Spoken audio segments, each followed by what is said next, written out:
Hello दोस्तों, क्या आप जानते हैं कि करंट अफेयर्स यूपीएससी के तैयारी के लिए यूपीएससी को एग्जाम को क्वालिफाई करने के लिए चाहे स्टेट पीसीएससी क्यों ना हो, उसके लिए एक रामबाण है, उसके लिए बेस है, उसके लिए सबसे बड़ा पिलर है। क्योंकि उसी से डायरेक्ट, इनडायरेक्ट बहुत सारे क्वेश्चन बनते हैं, बल्कि 50% से ऊपर। और सबसे बड़ी चीज लोग समझते हैं कि यूपीएससी के लिए केवल द हिंदू ही सबसे महत्वपूर्ण है। नहीं दोस्तों, द हिंदू के अलावा पीआईबी है, द मिंट है, और भी बहुत सारे इंडियन एक्सप्रेस जैसे पेपर हैं, डाउन टू अर्थ है, कई सारी महत्वपूर्ण मैगजीन और वेबसाइट्स हैं जहां से इन सभी चीजों को कलेक्ट किया जाता है। यस, यूपीएससी किसी एक सोर्स पर डिपेंड नहीं रहता। और उसी पे पॉइंट ऑफ व्यू से मैं भी आप लोगों को 2027-28 को टारगेट करते हुए current affairs at one place आपके लिए तैयार करता हूं। और उसमें सभी इंपॉर्टेंट चीजें, टू द पॉइंट काम की चीजें आप लोगों को देने की कोशिश करता हूं, जिनको आप अगर डेली बेसिस पर नोट्स बनाते रहें तो आपका काम चल जाएगा, बहुत बढ़िया तरीके से काम चलेगा। कहीं और भटकने की आपको आवश्यकता नहीं होगी। तो चलिए, इसी के साथ मैं मनोज कुमार आप सभी लोगों का स्वागत करता हूं आपके अपने program current affairs at one place. और आज हम बात करने जा रहे हैं आपके 30 जुलाई के प्रोग्राम को लेकर के। और इसमें आज मैं आप लोगों को कुछ और भी बढ़िया सरप्राइज देने वाला हूं, कुछ और भी बढ़िया चीज आपको देने वाला हूं। बाकी तो देखिएगा, आपको मैंने कहा था कि 1 तारीख से 1 अगस्त से आप लोगों को बहुत कुछ नया मिलेगा, तो उसकी शुरुआत धीरे धीरे अब हो रही है। तो लेट्स स्टार्ट, चलते हैं। आज हम जो बात करने वाले हैं, कई महत्वपूर्ण विषय हैं जिनको आप लोगों को देखेंगे। एक पंचायती राज को लेकर के है जो पॉलिटी का विषय है। एक अटल कल्याण योजना से संबंधित है जो आपके इस पेपर 2 पेपर 3 से संबंधित है। संग्रहालय अनुदान योजना है, म्यूजियम ग्रांट्स। आक्रामक विदेशी नीति को लेकर के है। कल्पसर परियोजना है। बावल मंडेप को लेकर के एक विवाद है। सिंहाचलम मंदिर को लेकर के आर्ट एंड कल्चर का इशू है। मेघधातु जो प्रोजेक्ट चल रहा है उसको लेकर के है। आईआईपी बेस ईयर को लेकर के है। ब्लू स्टेगुलर स्टार्स को साइंस एंड टेक जैसा एक स्पेस टेक्नोलॉजी जैसा एक कंसेप्ट है। तो सभी विषयों से संबंधित मैंने इसमें जो चीजें हैं, जो भी इंपॉर्टेंट लगी हैं, उन सबको मैंने कंपाइल करके आपको प्रोवाइड कराया है। तो आज इन सभी पर हम लोग चर्चा करेंगे और डिटेल में चर्चा करेंगे। और लास्ट में, लास्ट वाले टॉपिक तो आप बने रहिएगा, उसको तो मैंने कुछ स्पेशल तरीके से आप लोगों के लिए तैयार किया है। Yes, so wait and watch. चलिए स्टार्ट करते हैं। और जिन लोगों ने अभी तक मेरा टेलीग्राम चैनल ज्वाइन नहीं किया है, ग्रुप को फटाफट ज्वाइन कर लीजिए इस क्लास की पीपीटी और अन्य सभी चीजों के लिए। और इंस्टाग्राम पर मुझे फॉलो कर लीजिएगा, जिससे कि आप लोगों को सभी अपडेट, सभी इंपॉर्टेंट चीजें आपको मिलती रहे। ओके, तो सबसे पहले आज का जो टॉपिक है दोस्तों, वो है आप लोगों का पंचायती राज संस्थाओं के लिए एक नई पहल। अब ये क्या है नई पहल, कैसी नई पहल है, ये चर्चा में क्यों आया? तो ये पंचायती मंत्रालय ने पंचायती राज इंस्टीट्यूशन को वित्तीय रूप से स्वतंत्र बनाने के लिए आत्मनिर्भर पंचायत समर्थ पोर्टल और मॉडल ओएसआर नियम लॉन्च किए हैं।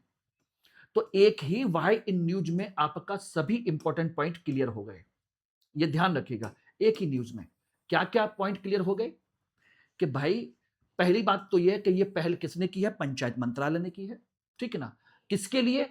आत्मनिर्भर पंचायत और समर्थ पोर्टल और मॉडल ओएसआर के नियम लॉन्च किए हैं। क्यों? जिससे कि इनको पंचायती राज संस्थाओं को वित्तीय रूप से सक्षम बनाया जा सके। तीन चीजें हैं। ओके, अब इसमें क्या क्या किया गया है, पहले तो इसके बैकग्राउंड में जाते हैं। 73वां संविधान संशोधन भाग 9 आप अच्छे से जानते हैं, उसके माध्यम से पंचायतों को कार्य करने के अधिकार दिए गए थे। वर्तमान में पंचायतें 90% से अधिक केंद्र राज्य के अनुदान पर निर्भर हैं। 10% क्या करती हैं? अपने स्तर पर संसाधन को जुटाती है। 90% केंद्र और राज्यों से पैसा जो मिलता है, फंडिंग मिलती है, उसी से काम चलाती है। 16वें वित्त आयोग ने विकसित भारत के लिए पंचायतों को वित्तीय आत्मनिर्भरता पर जोर दिया है। यस, ये रहा। और ये, इसके लिए तीन चीजें बात की गई है। एक आत्मनिर्भर पंचायत, एक समर्थ पोर्टल, एक ओएसआर के नियम। ये तीन बेस है। One line importance for UPSC GS paper 2 के लिए अंतर्गत वित्तीय विकेंद्रीकरण और स्थानीय स्वशासन के लिए सबसे इंपॉर्टेंट टॉपिक है ये रहा। यानी कि वित्तीय विकेंद्रीकरण, फाइनेंशियल डिसेंट्रलाइजेशन, और जो आपका स्थानीय स्वशासन है, लोकल सेल्फ गवर्नमेंट, दोनों के पॉइंट ऑफ व्यू से काफी इंपॉर्टेंट है। जब पंचायतें आर्थिक रूप से आत्मनिर्भर हो जाएंगी तो सेंट्रल या स्टेट के किसी भी प्रेशर को मानने के बजाय अपनी व्यवस्था खुद कर सकेंगी। जैसे कि पहले चोल काल में और भारतीय इतिहास में ऐसी व्यवस्थाएं पाई गई थी, जो अपना काम खुद करती थी। राजा का हस्तक्षेप ज्यादा नहीं होता था, ऑटोनॉमस थी वो। अब इसके की पॉइंट क्या क्या है, इंपॉर्टेंट पॉइंट क्या क्या है, जिनको आपको समझना चाहिए। ग्राम और ब्लॉक पंचायतों को अनुदान मांगने वालों से राजस्व उत्पन्न करने वाली संस्थाओं में बदलना है। इसमें तीन चीजें आई। एक, आत्मनिर्भर पंचायत। आरजीएसए के तहत 4 वर्षों में 350 बैंक योग्य प्रोजेक्ट्स इसमें लॉन्च किए जाएंगे। समझ रहे हो, जो रूरल ग्रामीण वाला जो कंसेप्ट है उसके थ्रू। इसमें पीपीपी और सीएसआर मॉडल के तहत नाबार्ड के सहयोग से ये सार्वजनिक निजी भागीदारी वित्त पोषण किया जाएगा। प्राइवेट पार्टनरशिप के थ्रू ये शुरू होगा, पब्लिक प्राइवेट पार्टनरशिप के थ्रू होगा। यानी कि ऐसे प्रोजेक्ट शुरू किए जाएंगे जिससे कि वहां पर उनका अपना खुद का विकास हो सके, खुद जनरेट कर सकें। यस। समर्थ पोर्टल क्या होगा? यह डिजिटल राजस्व संग्रह का राष्ट्रीय ई गवर्नेंस प्लेटफॉर्म होगा, जिससे सभी पंचायतें, सभी लोग जुड़े होंगे और वहीं से आपका राजस्व संग्रह कलेक्शन, रेवेन्यू कलेक्शन यहीं से हो पाएगा। और मॉडर्न ओएसआर, प्रॉपर्टी टैक्स, स्वच्छता कर इत्यादि, इनके मानक नियम सब यहां पर लागू होंगे और उसी के अनुसार उनको इंप्लीमेंट किया जाएगा कुल मिलाकर के। तो इससे कर संग्रहण होगा, समर्थ पोर्टल पर उसका डाटा आएगा, वित्तीय आत्मनिर्भरता आएगी और स्थानीय विकास को बढ़ावा मिलेगा। और अनुच्छेद 243 जी, अनुच्छेद 243 एच, पंचायतों की शक्तियां और पंचायतों को कर लगाने की शक्ति, यह आर्टिकल आप लोगों को याद होना चाहिए, मोस्ट इंपॉर्टेंट। ठीक है ना? Physical decentralization most important part है ये। तो ये पहला टॉपिक आप लोगों को कैसा लगा, समझ में आया या नहीं? पंचायती राज के लिए 3 पिलर, तीनों को सशक्त बनाना, ये नया होने वाला। इसको आप कहीं पर भी यूज कर सकते हो, पेपर 2 में, निबंध में, कहीं पर भी इसका इस्तेमाल कर सकते हो। चलिए अगला योजना के बारे में बात करते हैं। अटल बीमित व्यक्ति कल्याण योजना। कर्मचारी राज्य बीमा निगम ईएसआईसी ने बेरोजगार हुए बीमित कर्मचारियों को वित्तीय राहत देने के लिए यह योजना 30 जून 2027 तक बढ़ा दिया गया है। ये रही, यानी कि जो लोग पहले रोजगार में थे, जिनका बीमा था, ठीक है ना, अब उनको बेरोजगार हो चुके, उनको सहायता देने के लिए जो ये बीमित व्यक्ति, अटल बीमित व्यक्ति कल्याण योजना है, बीमित व्यक्ति जिनका ऑलरेडी था इंश्योरेंस, उनके कल्याण के लिए इस योजना को आगे बढ़ा दिया गया है 30 जून 2027 तक, यानी कि लगभग 11 महीने, साल भर और बढ़ा दिया गया। यह योजना 2018 में 2 साल के पायलट प्रोजेक्ट्स के रूप में शुरू की गई थी और ईएसआई अधिनियम, एम्प्लॉइज सर्विसेज को लेकर के 1948 के वैधानिक ढांचे के तहत यह संचालित है। इसका उद्देश्य नौकरी छूटने पर श्रमिकों को नगद भुगतान या नगद मुआवजा देना, जिससे कि उनका काम चल सके। जीएस पेपर 2 सोशल जस्टिस और जीएस पेपर 3 इकोनॉमी, दोनों में यह आता है श्रम कल्याण को लेकर के। तो 2018 में शुरू की गई, 2026 में इसका विस्तार कर दिया गया और नई समय सीमा क्या हो गई? जून 2027। तो ये कब शुरू की गई, ये इंपॉर्टेंट है आपको। अब इसके कंसेप्ट क्या है, इसको आप देखना चाहें तो देख लीजिएगा। यह एक योजना औपचारिक क्षेत्र के बेरोजगार श्रमिकों को प्रत्यक्ष लाभ अंतरण के माध्यम से सहायता देती है। पहला पॉइंट ये आपको ध्यान रखना चाहिए, direct benefit transfer, cash transfer करती है आपके अकाउंट में सीधा सीधा बेरोजगार श्रमिकों को, फॉर्मल सेक्टर के, इनफॉर्मल सेक्टर के नहीं, फॉर्मल सेक्टर के। तो 2 पॉइंट याद ध्यान रखिएगा। यह हो सकता है स्टेटमेंट यही दे दिया जाए। दूसरा, वित्तीय राहत, औसत दैनिक आय का 50% नगद राहत दिया जाएगा। अवधि, यह मैक्सिमम 90 दिनों की बेरोजगारी तक मिलता है। यस। तीसरा, पिछले 12 महीनों में कम से कम 78 दिन उसने काम का योगदान दिया हो, तब वो लागू होगा। दुराचार, हड़ताल या स्वैच्छिक सेवानिवृत्ति पर इसका लाभ नहीं मिलेगा। यह है कंसेप्ट। अगर आपने किसी जगह पर कुछ भी गलत किया है, हड़ताल की है, स्वैच्छिक सेवानिवृत्ति ले ली है, तो आपको नहीं मिलेगा। So these are the parameters, these are the basic features of this scheme. इतना याद कर लीजिए, आपका काम हो जाएगा। इससे ज्यादा कुछ करने की जरूरत नहीं है। 50% वेतन राहत, 90 दिन अधिकतम, और जीवन में केवल एक बार इसका उपयोग कर सकते हो, एक बार। नगद राहत सहायता दी जाएगी, आपके अकाउंट में पैसा आएगा, ट्रांसफर होगा। अब आ जाइए कल्पसर योजना, परियोजना। ये कहां पर है? गुजरात के खंबात की खाड़ी में समुद्री बांध बनाने और डीपीआर को अंतिम रूप देने के लिए भारत डच सहयोग पर चर्चा हुई है। ये है आपका गल्फ ऑफ खंबात, ये भरौच है, सूरत, और इधर है भावनगर। तो इन दोनों के बीच में बांध बनाने का प्रोग्राम है। बांध मतलब एक फ्लाईओवर टाइप का या इस तरह की प्रोजेक्ट बनाने का एक कंसेप्ट है। सोचिएगा, ये गुजरात का ये वाला हिस्सा है, ये रहा, यहां से समुद्र के ऊपर से होकर के भारत और डच का। तो सोचिएगा कि ये किसका है। नंबर एक ये रहा। कहां पर है? खंबात की खाड़ी में। समुद्री बांध बनाने की डीपीआर, डिटेल प्रोजेक्ट रिपोर्ट बनाने के लिए बात हुई है। इससे क्या होगा? खंबात की खाड़ी विकास परियोजना भी इसे कहा जाता है। इसमें 60 किलोमीटर लंबा समुद्री बांध, सी डैम बनाया जाएगा, पूरा का पूरा 60 किलोमीटर। यह खारे पानी की खाड़ी को मीठे पानी की विशाल झील में बदल जाएगा। डैम बना देंगे तो यह पूरा का पूरा क्या होगा? यह मीठा पानी बन जाएगा और यह खारा पानी रहेगा। यह पूरा का पूरा डैम बन जाएगा एक तरीके से। यानी कि बिल्कुल समुद्र के अंदर से इसको बांधते हुए लाना, यह समझ लीजिएगा। केवल फ्लाईओवर नहीं बनाना है, डैम बनाना है। इस बात को ध्यान में, बहुत कंसेप्ट है। ज्योग्राफी और जीएस पेपर 3 इंफ्रास्ट्रक्चर दोनों में काम आएगा। इधर पीने के पानी की समस्या सॉल्व हो जाएगी क्योंकि मीठा पानी रह जाएगा ऊपर का हिस्सा। अब ये कैसे होगा, किस तरीके से होगा? इससे सौराष्ट्र की कृषि और पानी की समस्या का सुलझ जाएगा। इससे ये भावनगर और सूरत के बीच लगभग 356 किलोमीटर से घटकर की दूरी 177 किलोमीटर रह जाएगी, क्योंकि 60 किलोमीटर लंबा तो ये बांध बन जाएगा। उसके ऊपर से आप निकालोगे, देखो ये रहा, ये बन गया बांध। ये रहा, पानी नीचे से निकल रहा है, ये मीठे पानी का रिजर्वायर बन जाएगा।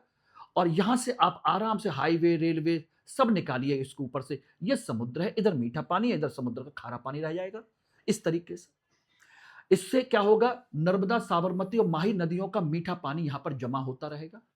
इससे कम से कम 2470 मेगावाट की हाइब्रिड रिन्यूएबल एनर्जी, सौर, पवन, ज्वार ऊर्जा, सभी तरह की ऊर्जा यहां पर उत्पन्न होगी। नदियों की भारी गाद और भूकंपीय सुवेदता इसकी सबसे बड़ी चुनौती है। क्यों? क्योंकि जब नदियों की गाद आएगी, भूकंप के माध्यम से कभी भी कोई प्रॉब्लम हो गई, तो यही एक चुनौती है बस। तो इसका उद्देश्य क्या है? खारेपन को कम करना, तटीय एक्वेफायर्स को रिचार्ज करना। यह है कल्पसरी परियोजना। कैसा है? अगर ये बन गया तो नो डाउट बहुत बढ़िया प्रोजेक्ट है। लेकिन बस कुछ चुनौतियां भी हैं। देखिए, प्रकृति के साथ छेड़छाड़ करेंगे तो कुछ ना कुछ चैलेंज तो आएंगे ही आएंगे। यस दोस्तों, कुछ ना कुछ तो आएंगे। तो ये 3 टॉपिक मैंने आपको डिस्कस किए हैं। आज थोड़े टॉपिक ज्यादा हैं, तैयार रहिएगा, कोई दिक्कत नहीं है। पूरे पढ़िए और अच्छे तरीके से पढ़िए। अगला टॉपिक है बाब अल मंडेव जल डमरू मध्य। आप हॉर्मुज स्टेट को तो आप समझ रहे हो, हॉर्मुज जल डमरू मध्य को लेकर के बहुत विवाद चल ही रहा है, ठीक है ना। अब ये इसके आगे लाल सागर और से निकल करके ये जो कंसेप्ट है ये रहा, बाबा मलडेव। और लाल सागर से आगे क्या है? Suez canal. तो वहीं पर है यमन के हूती विद्रोहियों द्वारा व्यापारिक जहाजों पर हमलों के कारण इस मार्ग से शिपिंग ट्रैफिक में 50% से अधिक की गिरावट आई है। कि यमन के जो हूती विद्रोही हैं, उन्होंने यहां पर अटैक किए, जिसकी वजह से जो शिपिंग ट्रैफिक है, जहाजों का आना जाना 50% डाउन हो गया। इसलिए यह चर्चा में आया।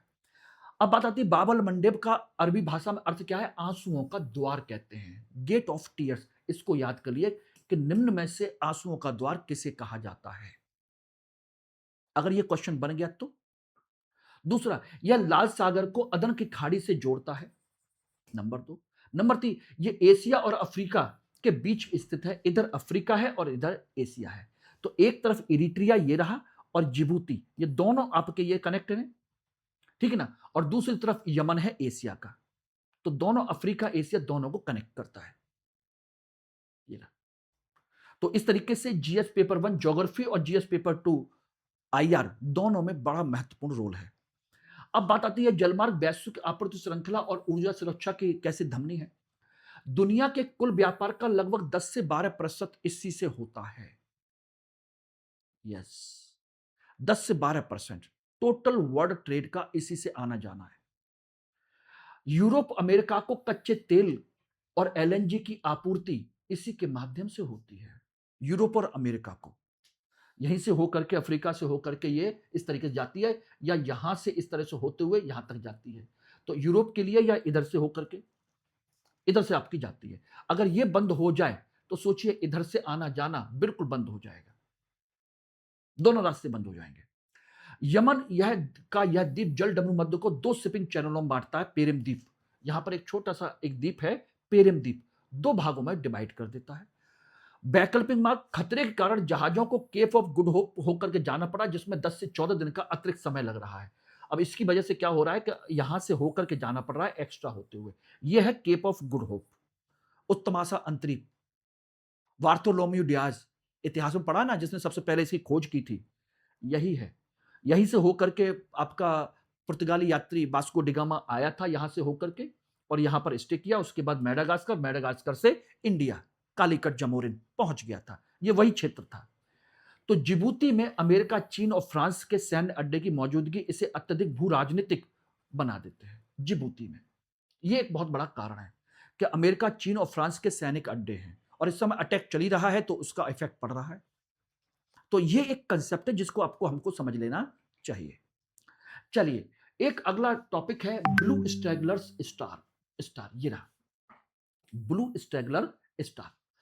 अभी भारतीय तारा भौतिकी संस्था ने ब्रह्मांड में एक ब्लू स्ट्रैगलर तारे के वर्तमान में निर्मित होने की पहली पुष्टि की है। ये रहा, किसने की है? भारतीय तारा भौतिकी संस्थान ने। अब ये खास बात क्या है इनकी?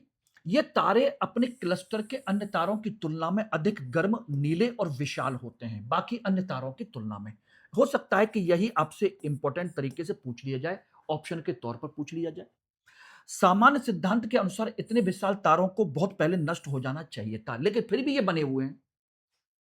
आखिर इतने विशाल तारे बने हुए कैसे? यह अपनी उम्र से ज्यादा कम दिखते हैं, यानी कि युवा दिखते हैं, इसलिए इन्हें क्लस्टर में पीछे छूटने वाले तारे कहा जाता है, स्ट्रैगलर्स। वो यानी क्लस्टर से पीछे छूट गए, ये स्ट्रैगलर्स हैं, इसलिए ये युवा हैं, अभी भी पीछे हैं, ये कहा जाता है। साइंस एंड टेक्नोलॉजी में, साइंस एंड टेक्नोलॉजी के अंतर्गत जनरल साइंस में आपका जो विज्ञान एवं तारकीय विकास है, स्टेलर इवोल्यूशन, उसका महत्वपूर्ण टॉपिक है ये, जिसको आपको समझ लेना चाहिए। किसने किया, कैसे किया, ये आपको क्लियर हो गया। अब इस खोज से क्या साबित होता है? ये तारे जो बाइनरी सिस्टम में साथी तारे का पदार्थ खींचकर अपने पुनर्यौवन को प्राप्त करते हैं, यानी कि अपने आसपास के तारों का पूरा कंसेप्ट खींच लेते हैं, उसका पदार्थ खींच लेते हैं। इस तरीके से ये रहा, ये छोटा तारा, ये बड़ा तारा, वैम्पायर तारा यही कहता है, इसकी पूरी एनर्जी खींच करके अपने अंदर ले आते हैं और अपने आप को क्या करते हैं? युवा बनाए रखते हैं। तो एक तरीके से एक तारा डोनर फूल कर अपना पदार्थ दूसरे में डालने लगता है, ये रहा, ये इसमें डालने लगता है। इसे कहते हैं बाइनरी वैम्पायरिज्म। रोसलोब क्या होता है? डोनर तारा गुरुत्वाकर्षण सीमा पार कर लेता है, जिससे ताजा हाइड्रोजन दूसरे को मिलती है। यह गुरुत्वाकर्षण की सीमा को जैसे ही पार करता है, इसकी पूरी की पूरी हाइड्रोजन इधर शिफ्ट हो जाती है।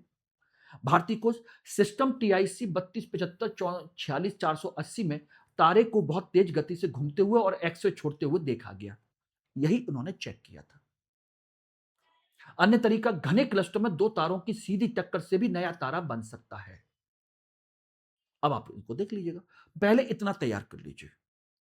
होश देखिए, इमेज से क्या होता है कि आपको सारी चीजें क्लियर हो जाती है कि हाँ ऐसे इस तरीके से है। चलिए, अब एक है संग्रहालय अनुदान योजना, म्यूजियम ग्रांट कमीशन स्कीम। ये क्या है? यस, देखिए, संस्कृति मंत्रालय ने नए क्षेत्रीय संग्रहालयों की स्थापना और मौजूदा संग्रहालयों की आधुनिकीकरण और डिजिटलीकरण के लिए अनुदान जारी किए हैं। तो नए की स्थापना करने के लिए और पुराने को आधुनिक और डिजिटलाइज बनाने के लिए अनुदान जारी किया है। किसने? संस्कृति मंत्रालय ने, इसीलिए चर्चा में आया। यह कला संस्कृति विकास योजना के अंतर्गत संचालित योजना है। इसका उद्देश्य राष्ट्रीय, राज्य स्तरीय, जिला स्तर पर संग्रहालयों को वित्तीय सहायता देना। राज्य, स्थानीय निकाय, ट्रस्ट और शैक्षणिक संस्थान इसके लिए आवेदन कर सकते हैं, कोई भी कर सकता है। जीएस पेपर में आर्ट एंड कल्चर का एक पार्ट है। इसमें प्राचीन कलाकृतियां, डिजिटल 3D म्यूजियम, वित्तीय अनुदान, ये सब आपस में एक दूसरे से इंटरकनेक्टेड है। ये रही। अब की पॉइंट क्या है? इस योजना के 3 प्रमुख स्तंभ हैं। संग्रहालय अनुदान योजना, देखिएगा, इसके 3 चीजें: स्थापना यानी कि आधुनिकीकरण करना, नई चीज की स्थापना करना, आधुनिक करना। दूसरा उसका डिजिटलाइजेशन करना, तीसरी उसकी क्षमता के निर्माण करना। ये 3 चीजें इसके हैं। तो बुनियादी ढांचे, नए संग्रहालय बनाना, डिजिटलीकरण करना, उनकी क्षमता निर्माण करना। और पूंजीगत अनुदान, ग्रांट केवल निर्माण के लिए हैं, दैनिक खर्च के लिए नहीं दिया जाते, ये इस बात को ध्यान रखिएगा। और ये हमारे भारतीय संविधान के अनुच्छेद 49 और अनुच्छेद 51 ए, कर्तव्य, राज्य के कर्तव्य और हमारे नागरिकों के कर्तव्य, दोनों से जुड़ा हुआ है। ध्यान रखना, इनको रिवाइज करते चलिए, साथ के साथ काम आते हैं, भूलेंगे नहीं आप। 49-51 राष्ट्रीय स्मारकों का संरक्षण, याद आ रहा है नहीं आ रहा? तो ये सारी चीजें आपको, हमको, सबको समझ लेनी चाहिए।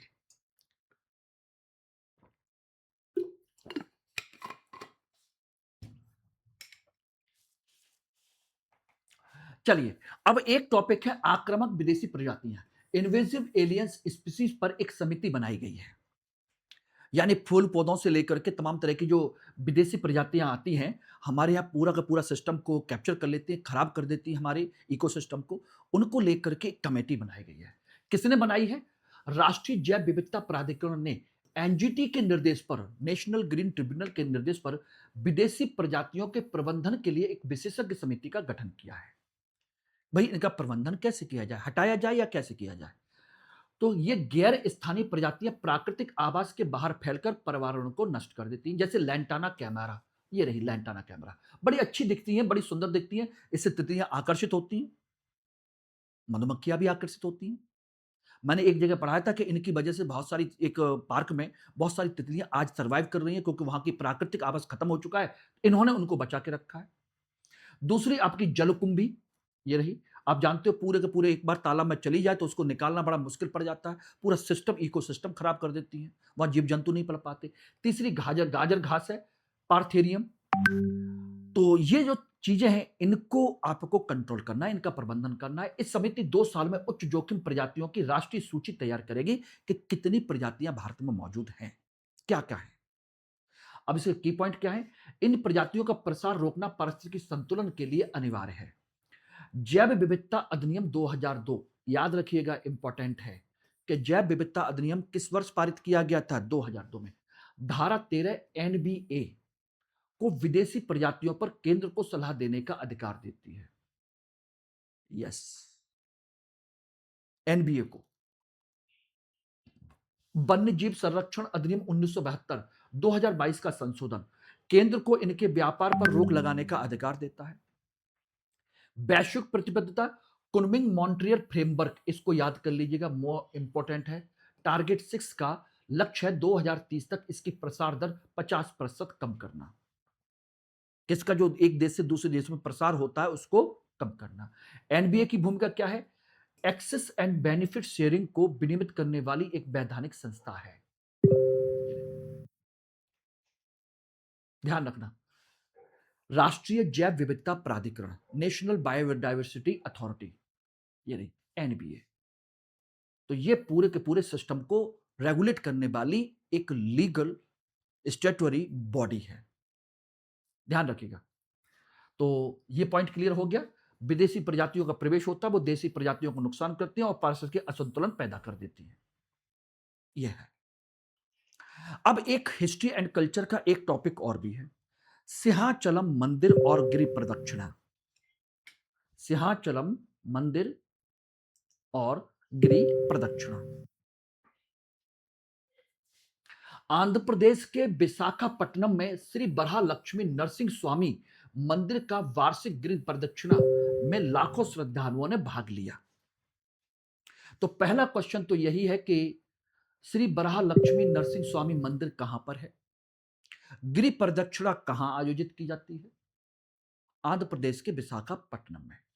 अब बात आती है सिंहाचलम मंदिर 13वीं शताब्दी में पूर्वी गंग वंश के राजा नरसिंह देव प्रथम ने, जिन्होंने कोणार्क मंदिर बनवाया था, उन्होंने ही इसका निर्माण करवाया। ये ध्यान रखिएगा, इंपॉर्टेंट है, उन्होंने ही निर्माण कराया। इसकी वास्तुकला कलिंग, यानी कि उड़ीसा की कलिंग और द्रविड़ शैली दोनों का मिश्रण है। ये देखिए और ये देखिए, ये आपकी द्रविड़ शैली और ये आपकी कलिंग शैली, दोनों का मिक्सअप है। ये रहा। यह मंदिर पश्चिम दिशा युक्त है, यानी कि वेस्टर्न फेज है, जो कि विजय का प्रतीक माना जाता है। ये ध्यान रखना। अब इस मंदिर की विशिष्टताएं क्या है, परंपरा क्या है, या मूर्तिकला परंपरा इसे अन्य मंदिरों से बिल्कुल अलग बनाती है। पहली बात तो यह है कि यहां पर एक साथ दो भगवान हैं, दोनों मिक्स संयुक्त देवता, बराह और नरसिंह का एकीकृत रूप में हम मौजूद है। ये इंपॉर्टेंट है सिंहाचलम मंदिर में, मोस्ट इंपॉर्टेंट।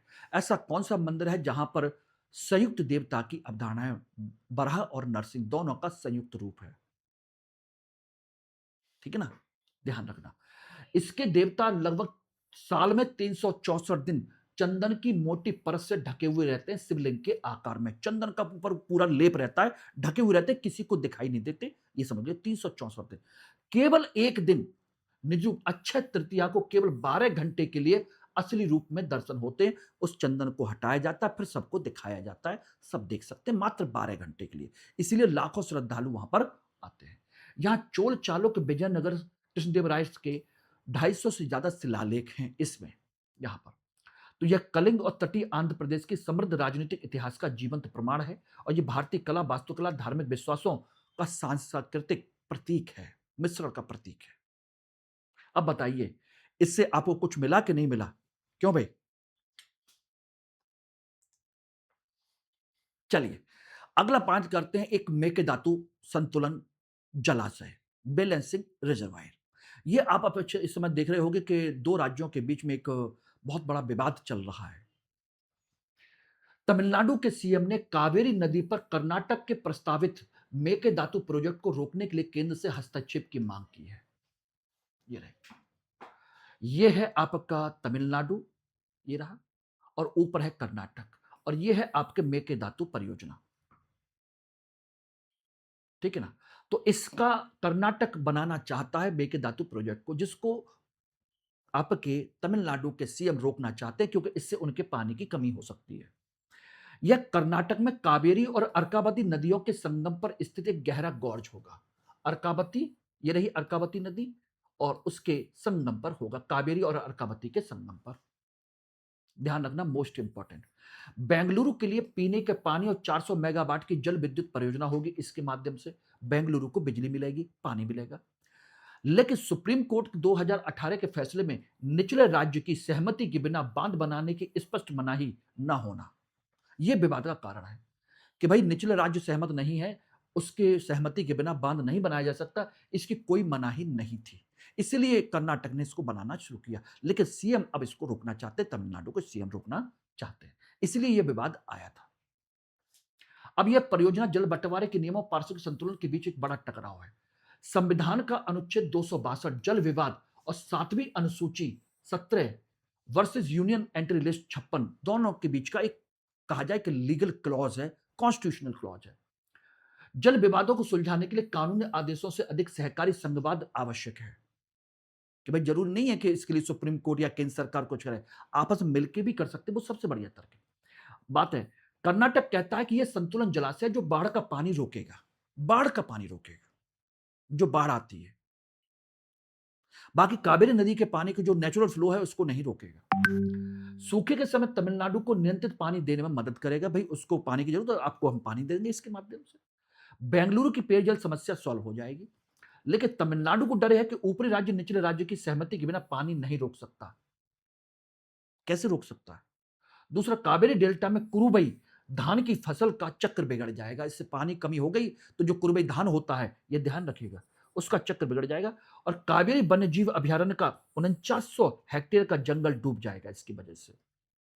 ये उनके अपने कुछ लीगल क्लॉज है। बात सही है दोनों की, दोनों अपनी अपनी जगह पर सही है, इसलिए सुप्रीम कोर्ट ने इस तरह का कोई डिसीजन दिया नहीं था, इसी वजह से विवाद खड़ा हो गया। दोनों के अपने अपने तर्क है। अब कौन सा तर्क सही है, ये आप सोचिए।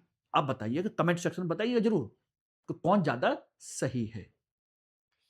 अब एक आता है एक इंपॉर्टेंट टॉपिक। अब जो मैं बताने जा रहा हूं उसको ध्यान से सुन लीजिएगा। यही था आज का सरप्राइज टॉपिक। टॉपिक एक ही है, लेकिन उसके 3 पार्ट हैं। हमारे वन संसाधनों के संरक्षण की एक तकनीक, एक मॉडल, कौन सा मॉडल बेहतर है? फोर्ट्रेस मॉडल बनाम सामुदायिक model, fortress versus community model. अभी हुआ क्या, एक मैगजीन है, पत्रिका है, इकोसिस्टम एंड द पीपल, ये जर्नल है, उसकी एक स्टडी में कर्नाटक की सोलिगा जनजाति को फोर्ट्रेस मॉडल के खिलाफ एक सफल मॉडल बताया गया है। ये फोर्ट्रेस मॉडल है और ये सोलिगा एक जनजाति है आपकी कर्नाटक की, उसका संरक्षण मॉडल ज्यादा सफल है बजाय फोर्ट्रेस मॉडल के। अब ये क्या होता है फोर्ट्रेस मॉडल, कैसे होता है, इसको आप समझिएगा। और सोलेगा जनजाति क्या है, क्या करती है, देखिए। टॉप डाउन मॉडल होता है, इसमें स्थानीय आदिवासियों को विस्थापित किया जाता है फोर्ट्रेस मॉडल में, कि भाई ये जंगल है, अब हम इसको जंगल को बचाना चाहते हैं, वन्यजीव को बचाना चाहते हैं, तो वहां की जो स्थानीय आदिवासी जनजातियां होती हैं उनको निकाल करके बाहर खड़ा कर दिया जाता है। अब वो कहते हैं कि इसकी वजह से पर्यावरण को नुकसान होता है, स्थानीय आदिवासियों को विस्थापित करते हटिए यहां से, क्योंकि ये रहेंगे तो नुकसान होगा। ये क्लोज कर दिया जाता है, अब भाई इसके अंदर कोई नहीं जाएगा। अब इसकी वजह से दूसरी चीजें क्या है, इनवेजिव स्पीशीज, आदिवासियों को हटाने से लैंटाना कैमेरा जैसी बीमारियां और विदेशी प्रजातियां तेजी से फैलती हैं जंगलों में, ये सबसे बड़ा नुकसान होता है। ये रही लैंटाना कैमेरा जैसी विदेशी प्रजातियां, ये रही। फूल देखने में बहुत अच्छे लगते हैं, ये नष्ट नहीं होती हैं, आसानी से नष्ट नहीं होती और फैलती हैं। रंग बिरंगे फूल होते हैं, बड़ी देखने बड़ी सुंदर लगती हैं, लेकिन ये आक्रामक फैलती बहुत तेजी से स्थानीय प्रजातियों को खत्म कर देती है। तीसरा, पारंपरिक ज्ञान, ट्रेडिशनल इको नॉलेज सिस्टम, ठीक है, इसे अपनाने से वन्यजीव मनुष्य दोनों का विकास होता है। अगर स्थानीय आदिवासी समुदाय पहले से वहां रहता रहा है तो वो जानता है कि हमको इसके साथ में कैसे रहना है। जैसे ये रहे, ये इन पशु पक्षियों के साथ मिलकर के रहते हैं, आराम से शहद इकट्ठा करते हैं, सारी चीजों को मैनेज करते हैं और सबको प्रबंधित करते हैं, इनमें से किसी को भी कोई प्रॉब्लम नहीं होती। ये है आपका सामुदायिक मॉडल और यह है फोर्ट्रेस मॉडल। तो सरकार जनरली फोकस करती है इस पर, लेकिन उस जनरल स्टडी में बताया गया कि कर्नाटक की सोलगा जनजाति ने इस मॉडल को ज्यादा सफल बना दिया है और उसने कहा कि यह मॉडल ज्यादा सही है, सब लोग मिल करके रहते हैं उस मॉडल को। फोर्ट्रेस मॉडल ये रहा, अब आप समझ लीजिएगा। यह मानता है कि प्रकृति को इंसानों से दूर रखना चाहिए, अछूता रखना चाहिए, प्रकृति में इंसान का हस्तक्षेप नहीं होना चाहिए, इसमें दंडात्मक तरीके अपनाने चाहिए, इसमें बाड़ लगा देनी चाहिए, जुर्माना लगाना चाहिए, जबरन विस्थापित कर देना चाहिए, इनको यहां से हटा देना चाहिए, बाड़ लगा करके बंद कर देना चाहिए। नुकसान क्या होता है कि पारंपरिक आग पर रोक से लैंटाना कैमरा जंगलों को नष्ट कर देती है। कि वो कहते हैं कि भाई ये लोग जो जंगल में रहते हैं, आग लग जाती है, जंगली प्रजातियां नष्ट हो जाती हैं, ये हो जाता है, वो हो जाता है। लेकिन इनका मानना है कि भाई इसकी वजह से लैंटाना कैमरा जैसी जो प्रजातियां हैं वो ज्यादा तेजी से फैलती हैं, वो दूसरी प्रजातियों को ज्यादा नष्ट करती हैं बजाय आग, आग के आग से ज्यादा ये उसको नष्ट कर देती हैं। ठीक है ना। सामुदायिक मॉडल कहता है ये आदिवासियों को जंगल का अभिन्न अंग मानती हैं, सह प्रबंधन को बढ़ावा देती हैं, पारंपरिक ज्ञान से जंगल का संतुलन बना रहता है। ये है कंसेप्ट। तो समझ में आ गया। दूसरा है आपका सोलेगा जनजाति और पारंपरिक ज्ञान। 2011 में सोलेगा जनजाति जो है भारत की पहली ऐसी जनजाति बनी जिसने टाइगर रिजर्व के कोर एरिया में सामुदायिक वन अधिकार प्राप्त कानून प्राप्त किया था। बिल्कुल जंगल के बीचों बीच टाइगर के कोर एरिया में रहने का अधिकार प्राप्त किया और वो उनके साथ मिलकर के रहते हैं। ये कहां पर है, कर्नाटक के चामनगर जिले में बीआर हिल्स और एमएस हिल्स के पास में है। सोलेगा का अर्थ होता है बांस के बच्चे। ये बाघ को हुली हुली रप्पा नामक देवता के रूप में पूजते हैं, हुली बरप्पा के नाम से, और इसकी वजह से वहां पर किसी के साथ कोई भी संघर्ष नहीं होता, मिलजुल करके रहना पसंद करते हैं दोनों। ये रही, ठीक है ना। तो सूखी पत्तियां क्या करते हैं, ये सूखी पत्तियों को इकट्ठा करते हैं, जला देते हैं, इससे वहां पर किसी तरह की कोई समस्या नहीं होती। ये इनको रोकते हैं, लैंटाना घास कीड़ों को नष्ट कर देते हैं और पौष्टिक घास को उगाते हैं। ये रही इनका जो कंसेप्ट है वो यही है, तरागु बेनी, ये रही, इस कंसेप्ट को कहा जाता है। तो गर्मियों के शुरू में ही सूखी पत्तियों को योजनाबद्ध तरीके से जलाते हैं, इससे बड़ी आग रुक जाती है, आक्रामक घास नष्ट हो जाती है और छोटे स्तर पर शिफ्टिंग खेती जैसे शाकाहारी जानवरों को लिए नई घास उगने लगती है। यह है सस्टेनेबल हार्वेस्टिंग, यही है इनका कंसेप्ट। अब इसका बीआरटी टाइगर कंसेप्ट क्या है, बीआरटी यानी कि बिलीगिरी रंगनाथ स्वामी टेम्पल टाइगर रिजर्व सोलगा जनजाति को सामुदायिक अधिकार देने और अद्वितीय भौगोलिक स्थान के कारण चर्चा में है। बिल्कुल कोर एरिया के अंदर उनको रहने का अधिकार मिला है। ये रहा वेस्टर्न घाट के साइड में। यह चामराजनगर दक्षिण पूर्वी कर्नाटक के बीच में है। यह पश्चिमी घाट और पूर्वी घाट के संगम पर स्थित है, जहां पर ये दोनों मिलते हैं। ये रहे इधर से दोनों। बायोस्फीयर, यहां नीलगिरी बायोस्फीयर रिजर्व है, जो उसका एक अभिन्न अंग है। विशेषता है कि 2000 साल पुराना पवित्र पेड़ डोडा सांपेम्पे मारा यहीं पर मौजूद है, आज भी 2000 साल पुराना। ये यहां पर मौजूद है आज भी।